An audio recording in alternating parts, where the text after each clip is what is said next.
Yorana Tato et bienvenue dans Manava, votre émission info-service pour aujourd'hui stimuler les papilles en mettant à l'honneur le terroir polynésien à travers le savoir-faire de nos invités. On commence avec Juliette Lamy, la fromagère de Tahiti Yorana. Yorana. En face, nous avons Tamato Achaz de la compagnie du fruit marquisien. Yorana. Et enfin, nous avons Tekuari Veira Aroa de Vanille de Tahiti. Yorana. On va commencer avec Tamatoa. Tamatoa, tu es dans la compagnie du fruit marquisien qui existe depuis 2002. Si je ne me trompe pas, raconte-moi toute l'histoire, s'il te plaît. Alors, pas exactement, Compagnie du fruit marquisien, ça existe depuis 2017, mais 2002, en fait, c'était KIPK. Et c'est mon tonton Renaud qui a créé KIPK et qui était spécialisé dans le jus de citron surgelé, qui vendait en supermarché et aux professionnels. Ensuite, il a évolué la gamme et en 2017, j'ai repris son usine, ses machines et j'ai créé la Compagnie du fruit marquisien. Et depuis, on a développé les gammes qu'il a fait et plus encore. Comment est-ce que tu es arrivé sur finalement ce chemin-là de la compagnie du fruit marquisien? Est-ce que c'était un objectif déjà ou c'était par pur hasard? Je dois avouer que c'était par pur hasard, c'était une opportunité à prendre. Et donc, je l'ai saisi début 2017. J'ai travaillé un peu pour lui pendant 6 mois pour apprendre comment ça se passait, comment les choses se faisaient.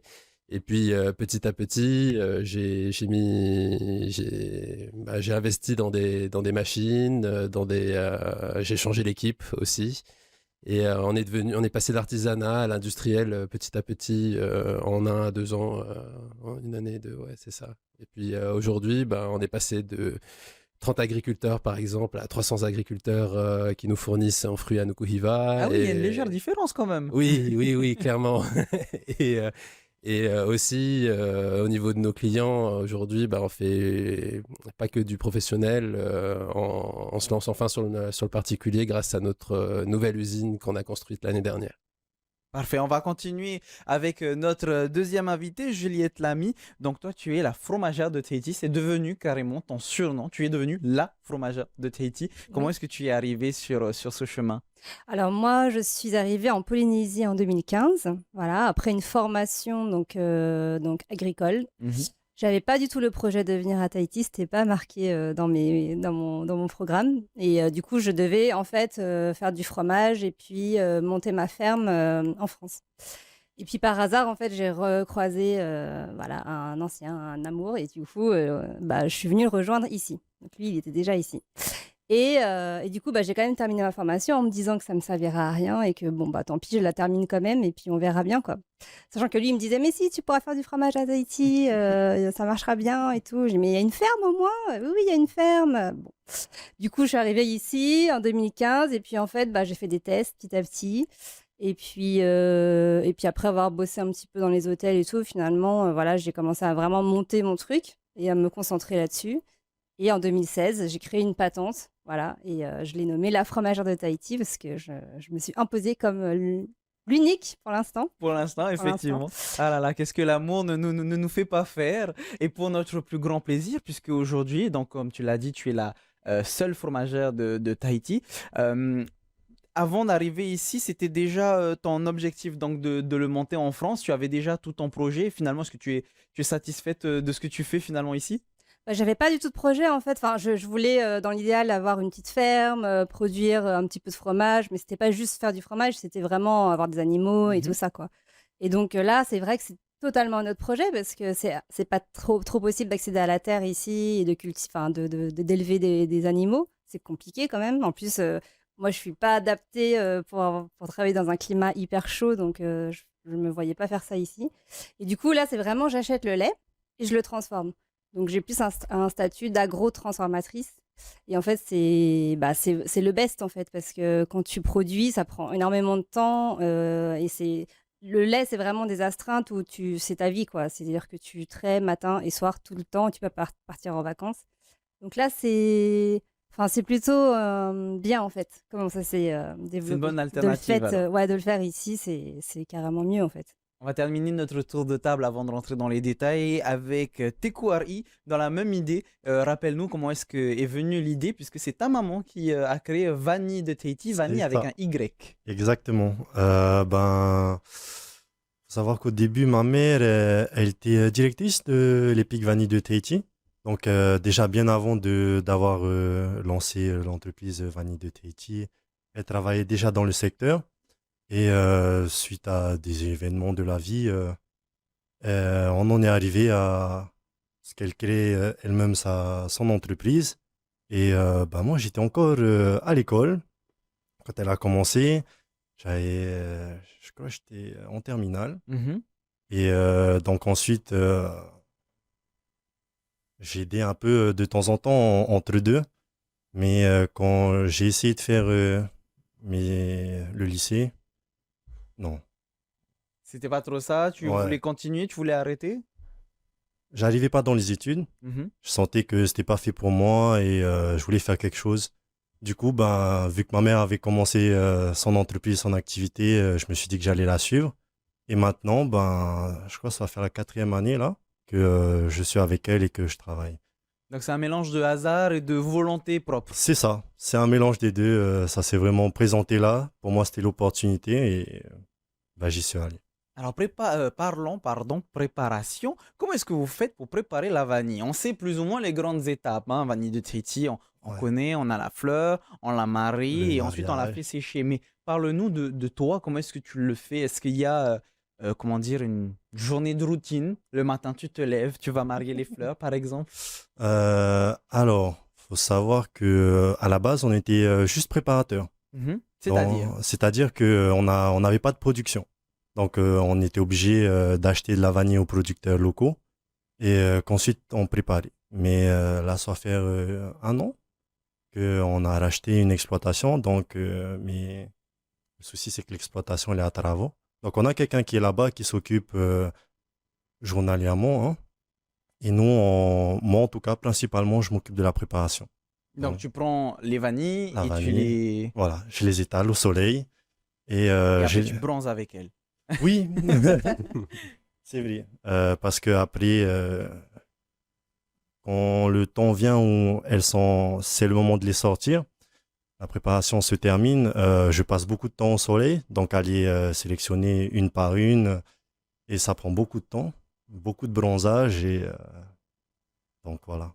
On va passer à Tamato, à la même idée, la même question, plus ou moins. C'est comment est-ce que vous préparez? On l'a dit tout à l'heure, on est passé de 30 agriculteurs à 300. Donc vous allez chercher vous-même tous les fruits pour les préparer? Alors tout dépend parce que en fait on est producteurs nous aussi. On a 3 hectares de farapou en permaculture qui sont attenants à notre usine actuelle à Taipei.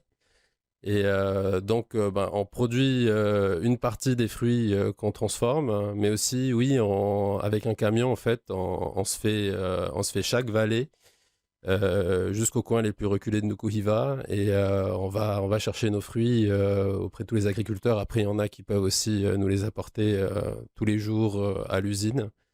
Et ensuite, une journée normale sur Nukuhiva à l'usine, ça serait réceptionner les fruits, les sélectionner selon s'ils sont mûrs ou pas encore, hein. Donc, s'ils sont pas encore mûrs, on les stocke dans un frigo positif. Et Donc un frigo pardon, positif, c'est un frigo chaud, c'est-à-dire? alors, en fait, qui est au-dessus de zéro, Ok. en fait. Qui est à 5 degrés environ, 5 à 10 degrés. Et parce qu'un frigo négatif, après, c'est la partie qui est en dessous zéro et c'est là où on fait notre Il y a la surgélation congélation. et c'est ce qui vient à la fin du processus de transformation. Et donc, on réceptionne les fruits, on sélectionne ceux qui sont mûrs, on les lave hein, et ensuite, ils passent en machine selon le fruit qu'on veut traiter. Et ensuite, ça ne touche plus l'air du tout, bien en fait, parce que ça va dans des cuves. Ensuite, ça part dans une emballeuse. Et suite à l'emballage, ça part en surgélation. Après surgélation, on l'emballe et on l'envoie par la Ranui sur Tahiti. C'est une opportunité ou une difficulté, le fait d'être si éloigné de la Polynésie, de Tahiti, pardon? Les deux. Alors, C'est une opportunité parce que on est très loin de Tahiti et on a très peu de bateaux aussi, ce qui fait que toutes les maladies qui peuvent circuler au niveau des plantes n'atteignent pas forcément Nukuhiva en fait. Donc on est assez protégé de ce côté-là. Mais bon, d'une autre part, c'est aussi un inconvénient parce que on est très loin. Et du coup, pour le retour, il faut on le n'a faire. que 2 bateaux par mois et donc voilà, faut profiter de chaque bateau à chaque fois, soit pour approvisionner d'ailleurs l'usine en matériel, carton, sachet et tout ça, et aussi pour pouvoir réapprovisionner Tahiti en stock assez suffisant pour ne pas tomber en rupture de marchandises en cours d'année, quoi. Si on termine notre tour de table de la journée type, ça serait quoi pour toi, Juliette? Tu nous l'as dit un petit peu tout à l'heure, hein, tu te réveilles pas et tu traites une vache. Mais Non. par contre, tu as toute la préparation du fromage. Voilà, donc moi je réceptionne le lait qui est livré par la ferme de Taravao, donc en bidon de 30 litres, donc c'est du lait cru que je reçois. Et après je vais le pasteuriser, donc tout va se faire dans le labo. Je vais le pasteuriser, je vais ensuite le refroidir et puis après je vais l'ensemencer, mettre la présure. Et donc en fait on va avoir la partie de toute la partie de fabrication. Donc caillage du lait, ensuite découpe du caillé, égouttage et ensuite on met les fromages en affinage. Il y a Voilà. des difficultés par rapport à, tu en as parlé aussi un petit peu tout à l'heure, par rapport à la température. Ça veut dire que tu es toujours obligé d'être dans un environnement froid et humide. Voilà, il faut que ça soit un environnement assez froid quand même, parce qu'en fait, on travaille avec des bactéries, et du coup, les bactéries vont travailler beaucoup plus vite, plus il va faire chaud, plus elles vont travailler vite. Donc, il faut quand même avoir une température qui soit contrôlée. Mais pour l'affinage, c'est intéressant d'utiliser l'humidité qu'on a ici, parce que pour l'affinage, on doit avoir 90% d'humidité. Donc là, on est plutôt bien. Est-ce qu'il y a d'autres difficultés vis-à-vis de justement tout ce processus? On peut le voir en France, ça se fait relativement facilement, entre guillemets. Ils ont des caves et c'est tout. Ça reste froid et humide. Mais est-ce qu'ici, il y a d'autres étapes qui te posent des difficultés? Alors, ce qui pose des difficultés, c'est malgré ce qu'on peut penser, c'est pas forcément la fabrication. Après, c'est vrai que ça a été très compliqué, mais c'est surtout, on arrive dans un pays tropical, il faut faire face à un lait qu'on ne connaît pas. Donc, le lait, c'est une matière vivante. Donc, moi, j'ai appris à travailler sur du lait cru en Auvergne. Et c'est vrai que quand je suis arrivée ici, j'achetais le lait Vaiora. Donc, il était déjà pasteurisé, homogénéisé, etc. Donc, c'était très, très complexe d'arriver à le transformer, à le travailler. Parce que, bon, il a été quand même bien modifié, quoi. Après, le fait de travailler directement avec le lait de la ferme, maintenant, ça facilite beaucoup les choses. Et voilà. Moi, la difficulté que j'ai eue, c'est d'avoir accès à la matière première. C'est vraiment le gros nerf de la guerre. Voilà, il a fallu se battre pour pouvoir juste avoir le droit d'acheter du lait à la ferme. Justement, on revient sur cette sélection, on va dire, du produit. Tu nous parles de pasteurisation. Alors, la vanille n'est pas pasteurisée, mais Non. tu nous parlais de sélection tout à l'heure, c'est-à-dire? Oui, parce que nous, on va dire, la vanille, on va la retirer à partir d'un certain taux d'humidité. Donc, le taux minimal où on peut la commercialiser, c'est 55%. Ok. Et on a appris à reconnaître avec le toucher et le visuel. Donc, quand elle va commencer à avoir des rides, ensuite, on va la toucher pour savoir, on va dire, l'humidité que la chair, elle contient. Et c'est ça principalement. Et on va surtout voir, en fait, si la vanille, elle a bien été huilée, on va dire. Est-ce que vous avez, comment dire, dans d'autres pays, pardon, ils font tout ce processus-là avec des machines parfois. Est-ce que vous avez déjà réfléchi à faire tout ce processus-là avec des machines qui vont accélérer justement le séchage? Non, pas du tout. Alors c'est pas possible parce que justement, en fait, pour avoir une vanille de qualité, on ne déshydrate pas la vanille. On la sèche pas totalement, en fait. Le principe, c'est de la faire monter en température pour qu'ensuite, comme nous, quand on va faire du sport, elle transpire. Et justement, en transpirant, elle va libérer en fait, l'amertume qu'il y a dans la vanille mûre. Et ensuite, les molécules aromatiques vont venir se déposer sur la vanille. Donc, si je comprends bien, c'est tout ce processus-là de séchage C'est ça. et d'attente qui permet d'avoir l'intensité. Alors, c'est dommage que vous n'êtes pas sur le plateau parce que ça sent très bon, mais c'est tout ça qui permet d'avoir cette odeur. C'est ça, c'est tout ça. Parce que concrètement, on va pas le matin, je vais pas mettre ma vanille au soleil 8 heures et je vais revenir là, je vais la ranger vers 2 heures de l'après-midi. On va la laisser 2-3 heures, le temps qu'elle chauffe bien. Et ensuite, une fois qu'elle a bien chauffé, on va la refermer, l'étouffer dans le tissu. Et c'est là, en fait, qu'elle va pouvoir transpirer et vraiment travailler. En fait, c'est ça le travail d'un préparateur. C'est pas de sécher le fruit, c'est de la faire transpirer. En fait, c'est de savoir comment le faire sécher. Exactement. C'est tout un processus complexe. Tama, toi, c'est un peu la même chose de ton côté. Est-ce que tu sélectionnes les fruits? Est-ce qu'il y a un processus bien précis pour avoir l'authenticité du goût des fruits? Oui, alors ça tout dépend de ce qu'on transforme en fait. Par exemple, pour le citron, on en reçoit des jaunes et des verts, donc on essaye de calibrer nos recettes pour qu'il y ait quand même un peu plus de vert que de jaune en fait, parce que tout ce qu'on recherche dans le citron quand même c'est l'acidité. C'est un peu pareil pour les mangues et pour la papaye. On prend pas non plus on prend pas 5 variétés différentes, par exemple, de mangue. On n'en prend que 2, c'est les greffés et les Ohulepio. Donc les meilleurs, il me semble. Oui, et puis celles qui ont le plus de rendement parce que elles ont des petits noyaux et beaucoup de chair en fait. C'est exactement ce qu'on recherche. Et aussi, concernant les papayes, c'est surtout des hawaïennes et des solos, par exemple. Comment est-ce que vous faites pour les graines? Je viens juste d'y penser, mais vous enlevez tout ça à la main? Alors non, pas du tout. On a acquis des machines industrielles, des énormes tamis en fait, qui sont des cylindres troués et qui sont troués selon un calibre différent, selon les fruits qu'on passe. Par exemple, on va pas mettre le même cylindre sur de la goyave qui ont des toutes petites graines, alors que de la mangue, par exemple, ont des graines immenses. Et en fait, c'est tout bête, mais après lavage, on jette le fruit dans la machine et c'est magique. On a d'un côté, le jus à la purée qui sort et de l'autre côté, on a les graines et la peau en fait qui sont complètement extraites. Et de là, voilà quoi. Ensuite, on la passe en emballage et on la surgèle. Tu parles de Ohurepio et de mangue greffée, donc si on reste sur les mangues, est-ce que avoir d'autres fruits, ça change le goût? Oui, et les clients le ressentent surtout. On a fait cette expérience-là sur nos 2 premières années, en 2017-2018. Et avant, on prenait des carottes, on prenait un peu de tout en fait, parce que à l'époque, on avait très peu d'agriculteurs. Et comme Juliette l'a dit, c'est le nerf de la guerre d'avoir la matière première. Et pour ça qu'on a lancé notre farapou aussi. Et parce qu'on voulait vraiment pas manquer de fruits à n'importe quel moment de l'année.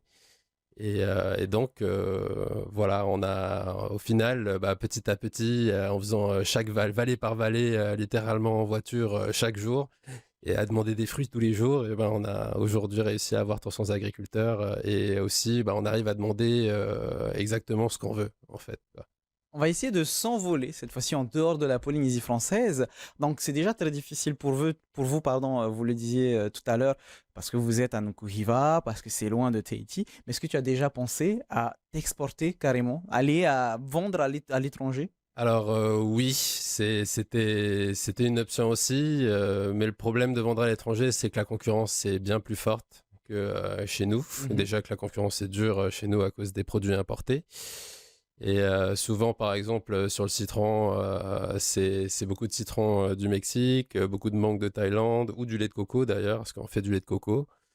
Et c'était vachement dur de faire notre trou en fait dans le marché local déjà. Mais bon, petit à petit, les gens ont compris la qualité de nos produits et reconnaissent le goût aussi, surtout des fruits du Fénois. Et donc, voilà, enfin, pour l'instant, en tout cas, niveau partie fruits, on n'exporte pas. Peut-être qu'un jour, on le fera et je l'espère. Et ce qu'on tente d'exporter plutôt, c'est l'huile de coco vierge, qui est une autre partie de notre usine. Donc là, ce qu'on peut voir sur le plateau. Exactement, c'est huile vierge des Marquises. Et tout ça est fait dans les règles de l'art, c'est-à-dire que c'est transformé. C'est des pulpes de coco fraîches transformées en lait qui ensuite par centrifugation et aussi avec un peu de filtration on atteint de l'huile de coco vierge, extra vierge même, parce qu'elle est pressée à froid. et elle est autant alimentaire que cosmétique. Si on reste sur l'exportation, Juliette, bon, tu as l'avantage de ne pas avoir de concurrence ici, en tout cas locale, mais tu as déjà réfléchi à t'exporter? Alors, c'est très compliqué pour les produits animaux. Donc, en fait, pour pouvoir exporter, il faut avoir des certificats sanitaires. Mhm. Du coup, c'est toute la chaîne en fait qui va falloir être contrôlée. Donc, c'est très, très complexe. Voilà. Après, j'ai eu de la demande. Hein. J'ai eu de la demande. J'ai rencontré, grâce à la CCSM, des Américains qui ont goûté mon fromage et qui ont 2 gros magasins à Los Angeles et tout. Ils me disent: «Ah, mais nous, on veut absolument ton fromage de Tahiti. Nos clients, nous, c'est Georges Clooney, Robert De Niro, tout ça». Ah oui, ok. Bah, c'est les mêmes que Brando, donc ça tombe bien. Mais du coup, voilà, c'est vrai que c'est complexe quand on fait du produit animal. Donc peut-être un jour, mais ça va être. C'est pas pour tout de suite. Un projet éventuellement avant d'exporter, de grossir le Bah, projet. déjà, ça serait bien, oui, de pouvoir produire plus. De couvrir tous les magasins et tous les hôtels en fait qu'on peut avoir ici, quoi. Mhm. Déjà, il y a de quoi faire, je pense. Alors là, on a l'avantage dans ton cas de ne pas avoir de concurrence, mais dans ton cas, Tekouari, bon, la vanille de Tahiti, il y en a plein. Ouais. Comment est-ce que tu fais pour te démarquer? Comment est-ce que tu fais pour finalement te renouveler malgré toutes les années qui passent et toute la concurrence? On innove avec nos produits dérivés. Bien sûr, il y a la poudre de vanille, le sucre vanillé. On fait du sel vanillé également. Récemment, on a sorti de l'huile d'olive infusée à la vanille. Là, depuis pas longtemps, on commence à commercialiser du café vanillé. Et d'ici quelques temps, on prévoit de sortir un autre produit. Mais je vais pas le dévoiler maintenant. Ce sera une surprise Ouais. pour plus tard. Après, on parle de vanille de Tahiti. Tu trouves que la vanille de Tahiti a sa propre identité par rapport aux autres vanilles du monde? Oui, bien sûr, tout à fait. Faut savoir que déjà notre vanille, elle est issue d'un croisement entre deux variétés dans le monde. Mhm. Et elle est unique parce que justement, on peut la récolter à maturité. C'est ce qui n'est pas le cas de la vanille, par exemple, qui est cultivée à Madagascar, qui eux sont obligés de la récolter vert, donc elle n'a pas encore fini son stade de maturissement. Et justement parce que la vanille, à la base, quand elle va arriver au moment où on pourra la récolter, elle va se fondre automatiquement en deux. Donc on Mhm. ne pourra pas la commercialiser comme ça. Donc eux, ils sont obligés de la couper verte et donc de l'échauder. Et c'est l'avantage que la vanille de Tahiti a, c'est qu'on peut la récolter à maturité et donc avoir vraiment un panel aromatique qui est beaucoup plus complexe et beaucoup plus fourni. Tu penses que la vanille de Tahiti pourra un jour être remplacée par quelque chose de plus industriel ou Par des chimique, par arômes? exemple? Ouais, par des arômes.